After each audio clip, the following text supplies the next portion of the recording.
Hello and welcome to Read with G. Tonight we're gonna be reading The Telltale Heart by Edgar Allan Poe. I hope you enjoy and let's begin. The Telltale Heart. It's true. Yes, I have been ill, very ill. But why do you say that? I have lost control of my mind. Why do you say that I am mad? Can you not see that I have full control of my mind? Is it not clear that I am not mad? Indeed, the illness only made my mind, my feelings, my senses stronger, more powerful. My sense of hearing especially became more powerful. I could hear sounds I had never heard before. I heard sounds from the heaven. I heard sounds from hell. Listen, listen. I will tell you how it happened. You will see, you will hear how healthy my mind is. It is impossible to say how the idea first entered my head. There was no reason for what I did. I did not hate the old man. I even loved him. He had never hurt me. I did not want his money. I think it was his eyes. His eye was like the eye of a vulture. The eye of one of those terrible birds that watch and wait while an animal dies, and then fall upon the dead body and pull it to pieces to eat it. When the old man looked at me with his vulture eye, a cold feeling went up and down my spine. Even my blood became cold. And so I finally decided I had to kill the old man and close that eye forever. So, you think that I am mad? A madam cannot plan. But you should have seen me. During all that week I was as friendly to the old man as I could be, and warm and loving. Every night about 12 o'clock I slowly opened his door, and when the door was opened wide enough I put my hand in, and then my head. In my hand I held a light covered over with the cloth so that no light showed, and I stood there quietly. Then, carefully, I lifted the cloth just a little so that a single thin small light fell across that eye. For 7 nights I did this. 7 long nights, every night at midnight. Always the eye was closed, so it was impossible for me to do the work. For it was not the old man I felt I had to kill. It was the eye, his evil eye. And every morning I went to his room, and with a warm, friendly voice I asked him how he had slept. He could not guess that every night, just at 12, I looked in at him as he slept. The 8th night I was more than usually careful. As I opened the door, the hands of a clock moved more quickly than did my hand. Never before I had felt so strongly my own power. I was now sure of success. The old man was lying there, not dreaming that I was at his door. Suddenly he moved in his bed. You may think I became afraid, but no. The darkness in his room was thick and black. I knew he could not see the opening of the door. I continued to push the door slowly, softly. I put in my hand with the covered light. Suddenly the old man sat straight up in bed and cried, "Who's there?" I stood quite still.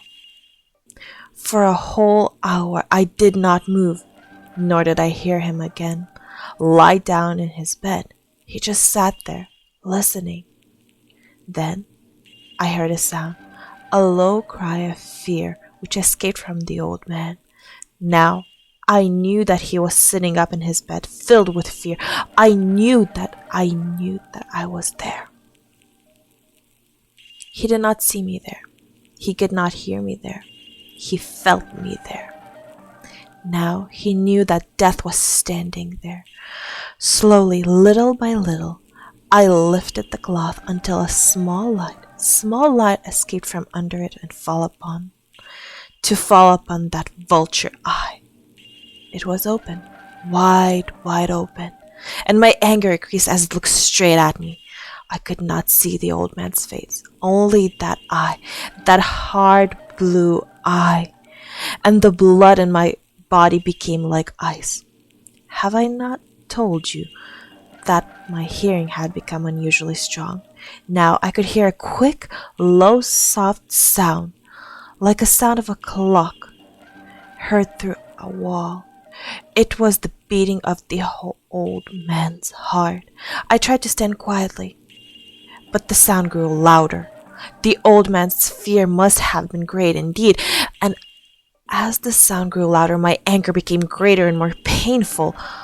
But it was more than anger. In the quiet night, in the dark silence of the bedroom, my anger became fear, for the heart was so beating so loudly as thou wast sure someone must hear. That time had come. I rushed into the room crying, "Die! Die!" The old man gave a loud cry of fear as I fell upon him and held the bed covers tightly over his head. Still, his heart was beating, but I smiled and I felt that the success was near. For many minutes, that heart continued to beat, but at last the beating stopped. The old man was dead. I took away the bed covers and held my ear over his heart. There was no sound. Yes, he was dead. Dead as a stone. His eye would trouble me no more. So, I am mad, you say?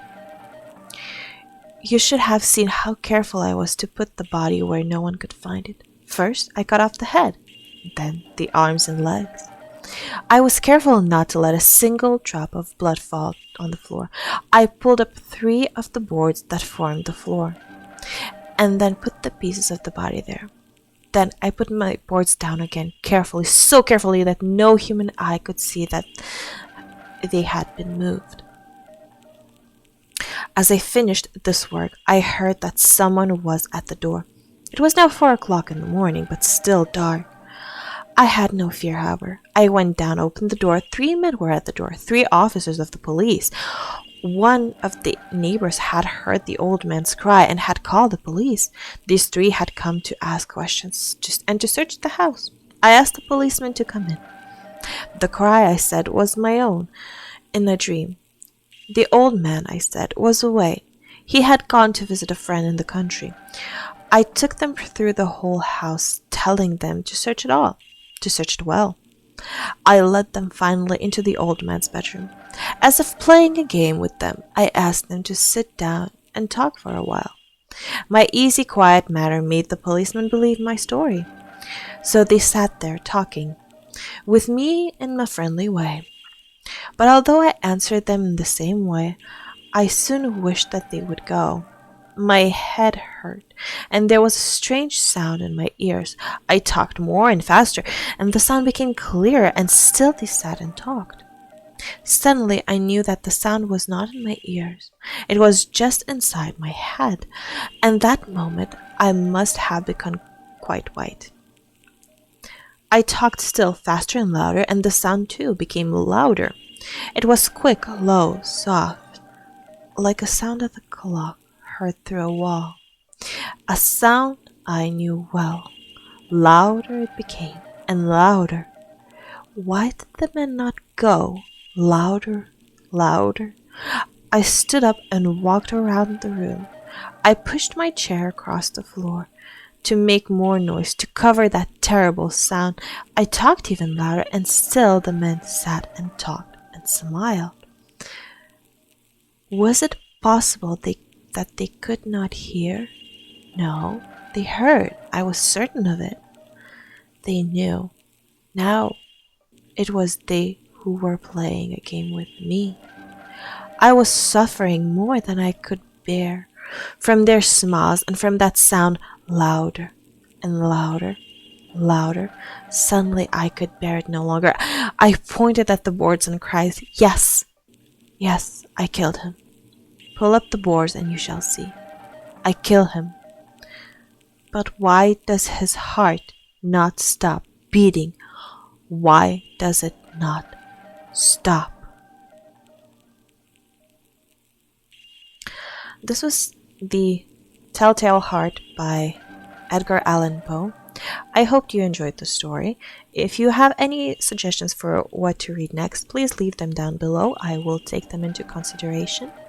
Also, all my social media is going to be linked down below, so please, if you want to reach out to me there, feel free to do so. And that is it for this video. I hope you enjoyed and have a great evening. This was Read with G with a Telltale Heart by Edgar Allan Poe.